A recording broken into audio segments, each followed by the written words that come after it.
Welcome to Devotionary, where we make the Bible accessible and applicable.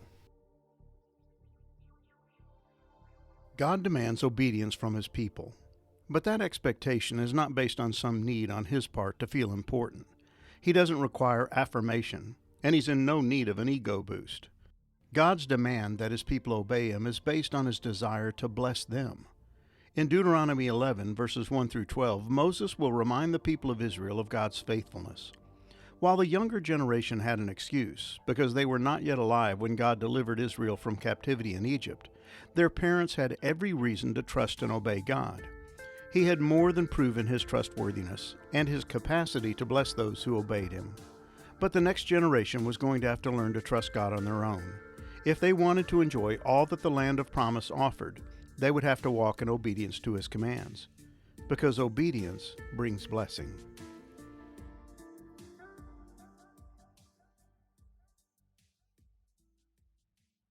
You shall therefore love the Lord your God, and keep His charge, His statutes, His rules, and His commandments always. And consider today, since I am not speaking to your children who have not known or seen it, consider the discipline of the Lord your God, His greatness, His mighty hand and His outstretched arm, His signs and His deeds that He did in Egypt to Pharaoh the king of Egypt and to all his land, and what He did to the army of Egypt, to their horses and to their chariots, how He made the water of the Red Sea flow over them as they pursued after you, and how the Lord has destroyed them to this day, and what He did to you in the wilderness until you came to this place, and what He did to Dathan and Abiram, the sons of Eliab, son of Reuben, how the earth opened its mouth and swallowed them up, with their households, their tents, and every living thing that followed them, in the midst of all Israel. For your eyes have seen all the great work of the Lord that He did. You shall therefore keep the whole commandment that I command you today, that you may be strong and go in and take possession of the land that you are going over to possess, and that you may live long in the land that the Lord swore to your fathers to give to them and to their offspring, a land flowing with milk and honey. For the land that you are entering to take possession of, it is not like the land of Egypt, from which you have come, where you sowed your seed and irrigated it like a garden of vegetables. But the land that you are going over to possess is a land of hills and valleys, which drinks water by the rain from heaven, a land that the Lord your God cares for. The eyes of the Lord your God are always upon it, from the beginning of the year to the end of the year. Deuteronomy 11, verses 1 through 12. Moses has issued a call to the people of Israel. Change your hearts and stop being stubborn. Deuteronomy 10, verse 16.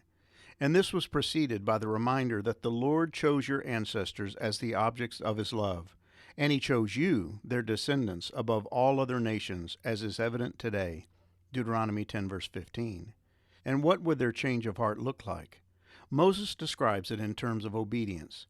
You must love the Lord your God and always obey His requirements, decrees, regulations, and commands.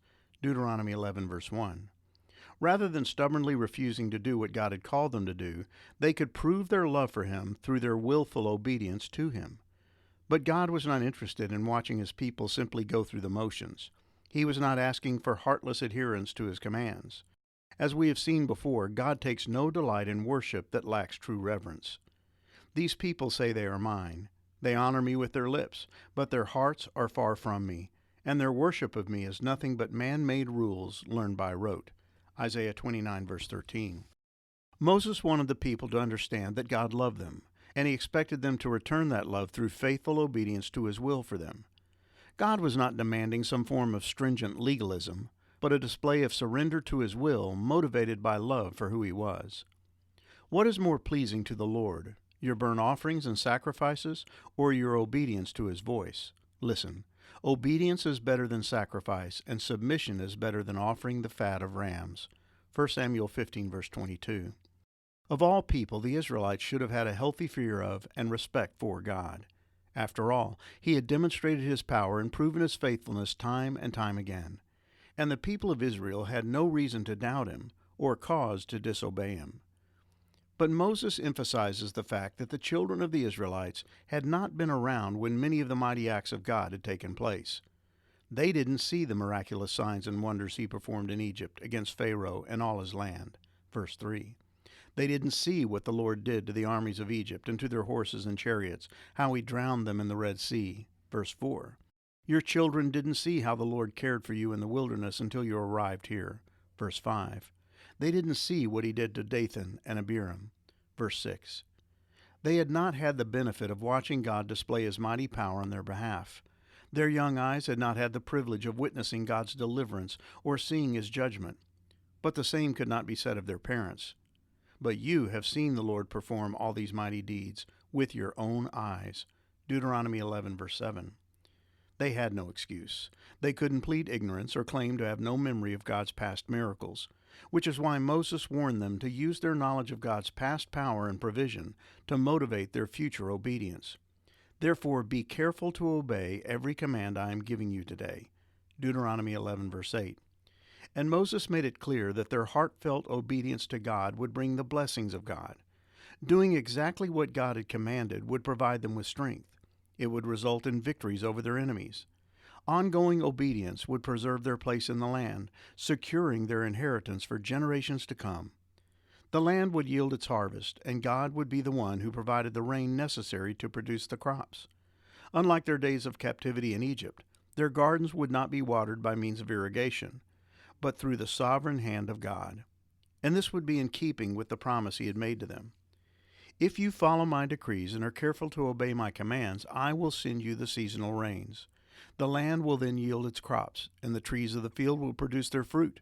Your threshing season will overlap with the grape harvest, and your grape harvest will overlap with the season of planting grain. You will eat your fill and live securely in your own land. Leviticus 26, verses 3 through 5. God was demanding allegiance, but also dependence. He wanted his people to rely upon him for all their needs. He wasn't interested in seeing how powerful and resourceful they could be. He wanted to display his strength on their behalf. He desired to meet their every physical and spiritual need. Moses stressed that the land they were about to enter was a land that the Lord your God cares for. He watches over it through each season of the year. Deuteronomy 11, verse 12. It was his land, and they were his people. The cities and towns belonged to him. Every sheep, goat, and bull were his property. For all the animals of the forest are mine, and I own the cattle on 1,000 hills. Psalm 50, verse 10. And God was offering to share his bounty with his people. He was pledging to bless them from the vast riches of his wealth, if they would only love and obey him. Moses had already told them what God desired of them: to fear the Lord your God, to walk in all his ways, to love him, to serve the Lord your God with all your heart and with all your soul, and to keep the commandments and statutes of the Lord. Deuteronomy 10, verses 12 through 13. Now he was assuring them that their heartfelt obedience would come with substantial benefits.